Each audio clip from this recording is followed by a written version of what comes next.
বন্ধুরা আজকের এই ভিডিওতে আমরা দেখব যে ফেসবুক আইডি থেকে জিমেল অ্যাড্রেসকে কিভাবে ডিলিট করতে হয়। যদি আপনি আপনার ফেসবুক আইডি থেকে জিমেল অ্যাড্রেসকে ডিলিট করতে চান তাহলে এই ভিডিও দেখে আপনি খুব সহজেই ফেসবুক অ্যাকাউন্ট থেকে জিমেল অ্যাড্রেসকে ডিলিট করতে পারবেন। তো এর জন্য সবার প্রথমে আপনি ফেসবুক অ্যাপ্লিকেশনটাকে ওপেন করে নেবেন।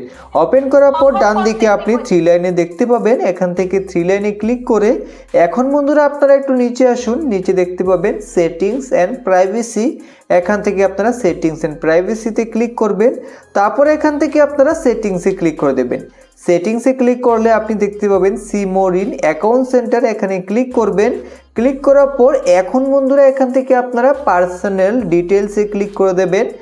এখন এখান থেকে আপনারা কন্ট্যাক্ট ইনফোতে ক্লিক করে দেবেন। ক্লিক করলে এখানে আপনি আপনার ফেসবুক আইডির সাথে লিঙ্ক থাকা জিমেল অ্যাড্রেস দেখতে পাবেন। এখন যেহেতু আপনি জিমেল অ্যাড্রেসকে ডিলিট করতে চান তার জন্য তার পাশে অ্যারোতে ক্লিক করবেন। ক্লিক করার পর এখন এখান থেকে আপনারা ডিলিট ইমেলে ক্লিক করে দেবেন। ইমেল আইডি জিমেল আইডি সব কিন্তু এক, তো আপনারা কনফিউজ হবেন না।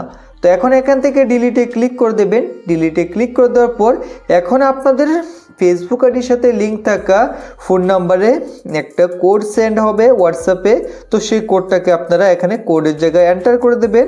অনেকের আবার সেই কোড কিন্তু জিমেল অ্যাড্রেসে চলে যায়, তো আপনারা জিমেলকে ওপেন করেও চেক করতে পারেন। তো এখানে আমাদের হোয়াটসঅ্যাপে সেন্ড হয়েছে, দেখতে পাচ্ছেন এখানে হোয়াটসঅ্যাপে সেন্ড হয়েছে, তো আমরা হোয়াটসঅ্যাপ থেকে সেই কোডটিকে এখানে দিয়ে দেব।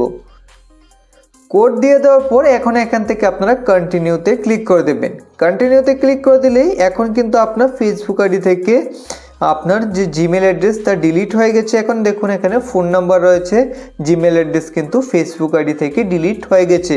তো এইভাবে খুব সহজে আপনি আপনার ফেসবুক অ্যাকাউন্ট থেকে জিমেল অ্যাড্রেসকে ডিলিট করতে পারবেন।